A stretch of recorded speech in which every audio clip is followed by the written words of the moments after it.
কিরে মা, শুনলাম মাঝপথে তুই নাকি গাড়ি মিস করেছিস।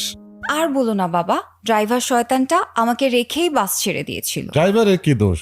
হয়তো তোর হেয়ালিপনার জন্য এমনটা হয়েছে।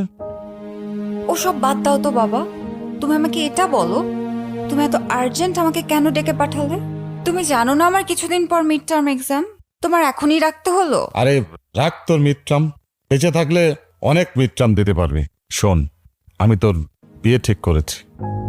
হোয়াট? তুমি আমার বিয়ে ঠিক করে ফেলেছো মানে? তুমি আমার পারমিশন না নিয়ে আমার বিয়ে ঠিক করে ফেললে? শোন মা, ছেলেটা খুবই ভালো, আমাদের মির্জা পরিবারের একমাত্র সন্তান।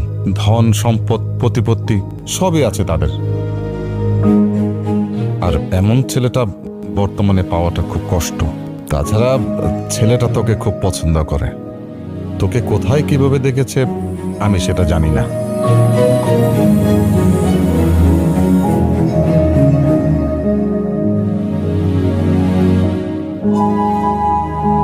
তাই ভাবলাম এই সুযোগে সম্বন্ধটা পাকা করে ফেল। তুমি কি পাগল হয়ে গিয়েছো বাবা? চিনি না, জানি না, দেখিনি কখনো, এমন একটা ছেলের সাথে আমার বিয়ে ঠিক করে ফেললা? মা, আমি তোর ভালোর জন্য বলছি। তুই সেখানে অনেক সুখে থাকবি, তোকে রাজরানীর মতো করে রাখ। তারা সত্যি অনেক ধনী পরিবার, টাকা পয়সা প্রতিপত্তি কোনো কিছুতেই কমতি নেই।